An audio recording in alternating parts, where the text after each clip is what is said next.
আমাদের মনুষ্য জীবন ও জীব জগতের উপর প্রকৃতির দান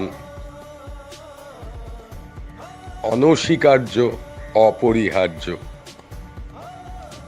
এই প্রকৃতির নারী খেয়ালি, ইচ্ছাময়ী, নিত্যা। আমাদের কর্মজীবনের সমস্ত ফল যিনি প্রদান করেন তিনি দেবী কালী। অর্থাৎ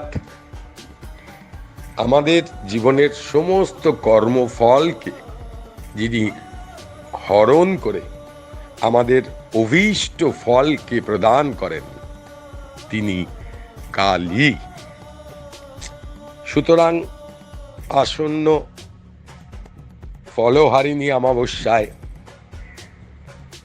আমাদের কর্মফলকে যিনি হরণ করে ফল প্রদান করেন তাকে আমরা আমাদের সংকল্প নিয়ে আমরাও একটা ফল দান করব আমাদের ফললাভের আশায়। এই চিরাচরিত রীতি নীতি প্রথা তদানীন্তন সনাতন সমাজ ব্যবস্থা থেকে শুরু করে আজ অবধি প্রচলিত। এবারে 1431 বঙ্গাব্দ, ইংরাজি 2024, বুধবার 22শে জ্যৈষ্ঠ, ইংরাজির 5ই জুন, চতুর্দশী থাকছে রাত্রি ঘন্টা 7:56 অবধি বিশুদ্ধ সিদ্ধান্ত পঞ্জিকা মতানুযায়ী। সুতরাং বুধবার সন্ধ্যা রাত্রি 7:56 পর থেকে বৃহস্পতিবার 23শে জ্যৈষ্ঠ অপঘণ্টা 6:08 অর্থাৎ অপরাহ্ন সন্ধ্যা 6:08 পর্যন্ত অমাবস্যা থাকবে। বহু সৃষ্টির পূর্বে আদিকাল থেকে মহাকালীর সৃষ্টির পরে কালীর যে সাধনা ভারতবর্ষে অতিবাহিত হয়ে চলেছে, যা চিরাচরিত রহস্যময়, আবৃত রহস্যে মোড়কে ঘেরা, বিভিন্ন উপাচারের ভিত্তিতে বিভিন্ন মুনি ঋষিরা এমনকি স্বয়ং শ্রী শ্রী রামকৃষ্ণদেব এই ফলহারিণী অমাবস্যায় বহুবার, একবার ষোড়শী রূপে, একবার তার নিজ স্ত্রী সারদা দেবীকে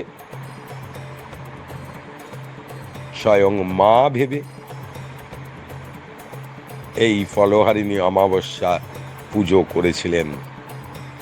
সুতরাং কিছু রীতি নীতি স্বাভাবিক যেগুলো এই দিন একটু মেনে সংযতভাবে মন পবিত্র রেখে সুচিতার সাথে সংযম রেখে যদি আপনি মনোপ্রার্থনা মনস্কামনা জানাতে পারেন আপনার অভীষ্ট ফল শীঘ্রই লাভ হবে বলে আশা করা যায়। চন্দন গুঁড়ো বা গুঁড়ো হলুদ বা কেশর দিয়ে সকালবেলা স্নান করুন। বাড়ি থেকে বেরোনোর সময় দেখে নিন আপনার বাম নাসিকা দ্বারা শ্বাস অতিবাহিত বা প্রবাহিত হচ্ছে কিনা। ডান পা বাড়ি থেকে বেরোনোর সময় সর্বপ্রথম রাখুন আখি গুড় বা নিদেন পক্ষে ভেলি গুড়, যদি কিছুই না থাকে বাতাসা। অশ্বত্থ গাছের গোড়ায় জল দিয়ে খুব ভালো হয়, ওই গোড়ায় অশ্বত্থ গাছের যে কাদা জল হলো সেখানে স্বাস্তিক চিহ্ন এঁকে দিয়ে আপনি ফল প্রদান করতে, মিষ্টান্ন প্রদান করতে ধূপ মালা সমেত মায়ের মন্দিরে যান। ইঙ্গিতবাহী খেয়ালি কালীর কৃপা, ইচ্ছাময়ের কৃপা আপনার সত্তর ঘটবে বলে আশা করা যায়। প্রকৃতি, গাছ, বৃক্ষরোপণ, বৃক্ষকে বাঁচানো পরোক্ষভাবে মাতৃসেবা। কারণ প্রকৃতি বাঁচলে আমরা বাঁচব, আমরা প্রকৃতিরই দান।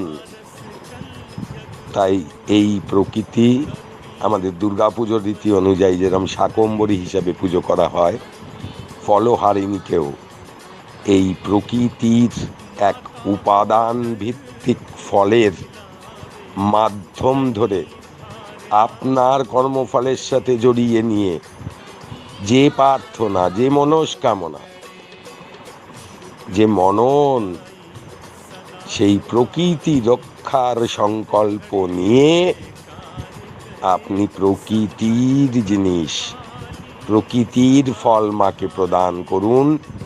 নিশ্চিত প্রকৃতিও আপনাকে আপনার অভীষ্ট ফল প্রদান করবেন।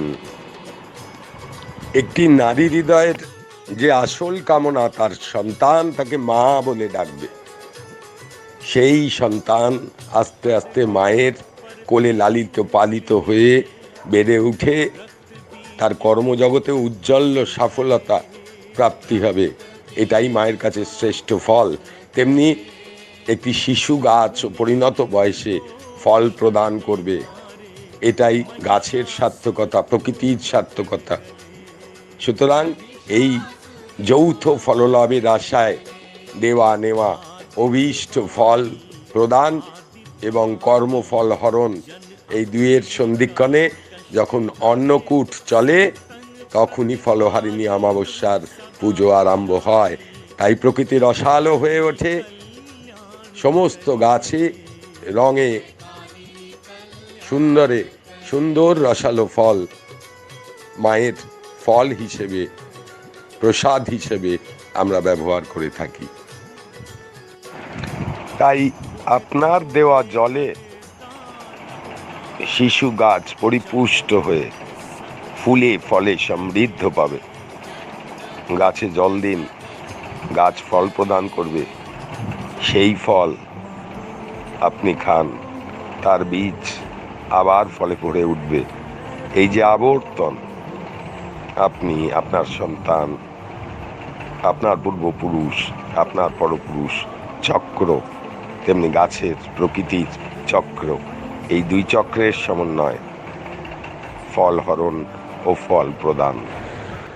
অর্থ, ধর্ম, অর্থ, মোক্ষ, কাম, এই চতুর্বর্গ ফলদায়িনী মা বিভিন্ন রূপে, বিভিন্ন ঋতুতে, বিভিন্ন সময়ে ফল প্রদান করে থাকেন। মরশুমি প্রতীক হিসেবে যে ফল প্রদান করেন সেটা ফলহারিণী অমাবস্যাতে, বাকি দিন দুষ্টের দমনে ব্যস্ত থাকেন। তিনি ত্রিগুণাত্মিকা, সত্য রজ তম গুণ সম্পন্না, তিন গুণের আধার যিনি ভিতরে ধরে রয়েছেন এবং চতুর্বর্গ ফল দিচ্ছেন, তিনি মা কালী স্বয়ং। ৩রা জুন জ্যোতিষীয় বিচার হিসাবে পঞ্চগ্রহের সম্মেলন বৃষে হবে। এটি একটি বিরল যোগ। অমাবস্যার প্রাক্কালে ছাদ থেকে এটি দেখতে পাবেন, মায়ের মালা হিসেবে দেখা যাবে। এক অবর্ণনীয়, অতীব মাধুর্যপূর্ণ একটা সমারোহ, বৃষ রাশির উপর গ্রহদের সম্মেলন ঘটবে ফলহারিণী পুজোর প্রাককালে। এটি দেখা অত্যন্ত শুভ বলে মনে করা হচ্ছে জ্যোতিষীয় বিচার অনুযায়ী। এবারে এটাই মায়ের বিরল ফল, বিরল যোগ বলে ধরে নেওয়া হচ্ছে।